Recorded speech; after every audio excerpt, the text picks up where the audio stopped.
ഇത് നമ്മുടെ രാജു എന്ന് പറഞ്ഞ ചേട്ടൻ, പിന്നെ നിമ്മി, അതോടൊപ്പം തന്നെ ദിവ്യ എന്ന് പറഞ്ഞ ചേച്ചി.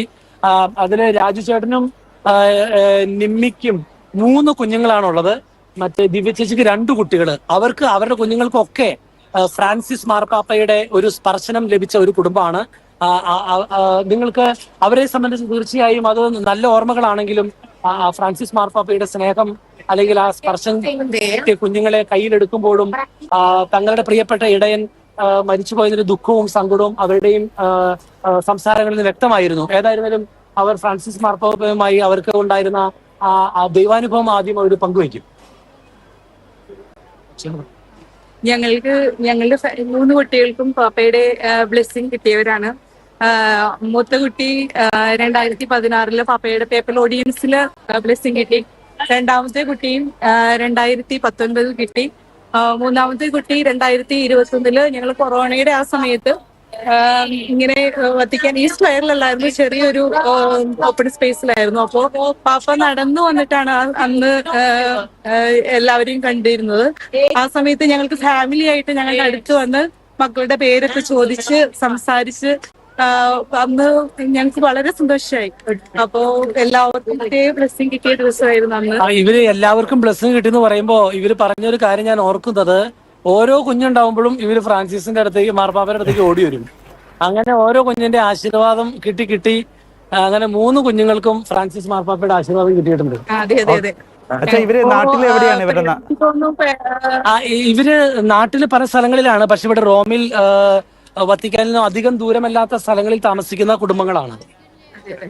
ഞങ്ങളിപ്പോ ശരിക്കും പറഞ്ഞാൽ ഞങ്ങളിപ്പോ കുറച്ച് 2 വർഷമായിട്ട് കുട്ടികൾ നാട്ടിലാണ് പഠിക്കുന്നത്.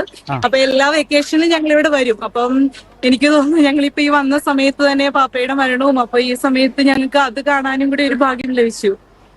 എങ്കിലും മാർപ്പാപ്പ മരിച്ചതുമായി ബന്ധപ്പെട്ട് നിങ്ങളുടെ മനസ്സിൽ തോന്നുന്ന ഒരു വികാരം എന്താണ്? പ്രത്യേകിച്ച് ഇവിടെ ഒരു നിശബ്ദതയുടെ അന്തരീക്ഷത്തിൽ ഇത്രയും ജനം തടിച്ചുകൂടി നിൽക്കുമ്പോൾ നിങ്ങളുടെ മനസ്സിൽ തോന്നുന്ന ഒരു ഫീലിങ്സ്? എനിക്ക് തോന്നുന്നു കുഞ്ഞുങ്ങളോടൊക്കെ പ്രത്യേകം സ്നേഹവും കരുണയൊക്കെ കാണിച്ചിരുന്ന ഒരു പാപ്പയായിരുന്നു. അതുകൊണ്ട് തന്നെയാണ് ഞങ്ങൾ ആ മൂത്ത കുട്ടിയെ കൊണ്ടൊക്കെ ഇവിടെ വന്നപ്പോഴാണെങ്കിലും 1-2 വട്ടം വന്നപ്പോൾ ഞങ്ങൾക്ക് ബ്ലെസ്സിങ് കിട്ടിയില്ല. അപ്പൊ വളരെ സങ്കടത്തോടെയാണ് ഞങ്ങൾ മടങ്ങിയതെങ്കിലും 3ാമത്തെ വട്ടം വന്നപ്പോ പാപ്പ കണ്ടിട്ടുണ്ടെങ്കിൽ ഏത് കുട്ടിയാണേലും പാപ്പയുടെ കണ്ണിൽ പെട്ടിട്ടുണ്ടെങ്കിൽ അവരെ ബ്ലെസ് ചെയ്യാതെ പാപ്പ പോവാറില്ല. അങ്ങനെ കുഞ്ഞുങ്ങളോടൊക്കെ പ്രത്യേക ഒരു വാത്സല്യം കാണിച്ചിരുന്ന പാപ്പയായിരുന്നു ഫ്രാൻസിസ് പാപ്പ. അപ്പോ ഈ ഒരു നിമിഷത്തില് വളരെ സങ്കടമുണ്ട് ഞങ്ങൾക്ക്. എങ്കിലും നമുക്ക് എല്ലാവരുടെയും പ്രാർത്ഥനയില് സങ്കടത്തിൽ ഞങ്ങളും പങ്കുചേരുന്നു. ദിവ്യ ചേച്ചിയുടെ കുടുംബത്തിന് എന്തോ ഒരു പ്രത്യേക ദൈവാനുഭവം പറയാനുണ്ട്, ചുരുക്കി പറയുന്നതായിരിക്കും. മകനാണ് ബ്ലെസ്സിങ് കിട്ടിയത്. ഒരു 2 വയസ്സോളപ്പോ പാപ്പയുടെ അടുത്ത് കൊണ്ടുവരുന്നു. ഒരുപാട് കരഞ്ഞായിരുന്നു പാപ്പയുടെ കൊടുത്തപ്പോ. പക്ഷെ പാപ്പ ക്ഷമയോടെ ഇവനെ എടുത്ത് ബ്ലെസ് ചെയ്തായിരുന്നു. അതൊരു ഭയങ്കര എത്ര വയസ്സുണ്ട് അവനിപ്പോ? അന്ന് മാർപ്പാപ്പ കയ്യിലെടുത്തപ്പോ അത് പറയും 2 വയസ്സോളൊക്കെയാണ് അവന് ബ്ലെസ്സിങ് കിട്ടിയത്. അത് വലിയൊരു അനുഗ്രഹമായിട്ട് ഞങ്ങൾ കരുതുന്നു. ഈ സമയത്ത് ഇവിടെ മാർപ്പാപ്പ കയ്യിലെടുത്തു, തലയിൽ ബ്ലെസ് ചെയ്തു. അത് വലിയൊരു അനുഗ്രഹമായിട്ട് ഞങ്ങൾ കാണുന്നു. മാർപ്പാപ്പ ആശീർവദിച്ച ഈ മകൻ ഒരു വൈദികനായി തീരട്ടെ എന്ന് നമുക്ക് പ്രാർത്ഥിക്കാം. ഈ ഫ്രാൻസിസ് മാർപ്പാപ്പയുടെ ഇപ്പോൾ നിങ്ങൾ വത്തിക്കാനിലുള്ളതാണോ, റോമിലാണോ താമസിക്കുന്നത്? എവിടെയാണ്?